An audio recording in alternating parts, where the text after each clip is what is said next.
गणपती बाप्पा मोरया.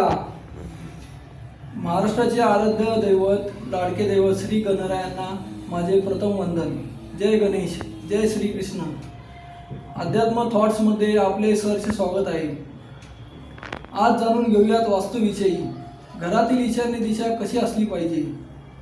ईशान्य दिशेमध्ये जर टॉयलेट बाथरूम आले तर काय केले पाहिजे, त्यामुळे कोणत्या अडचणी निर्माण होऊ शकतात आणि त्या अडचणींवर मात कशी केली पाहिजे. तुमच्यापैकी बऱ्याच जणांची देवघरे ही ईशान्य दिशेतच असतात. ईशान्य, ईश म्हणजे देवता. घरातील वास्तूतील प्रत्येक दिशा ही प्रत्येक घटकासाठी दिलेली आहे. ईशान्य दिशा ही स्पेसिफिकली देवांसाठीच आहे. ईशान्य दिशेमुळे आपले आध्यात्मिक कनेक्शन देवांपर्यंत सहज पोहोचू शकतं, अशी ईशान्य दिशा. त्यामुळे सर्वांनी आपल्या घरातच ईशान्य दिशेतच देवाची स्थापना करा, देवाची स्थापना करा. जय श्रीकृष्ण.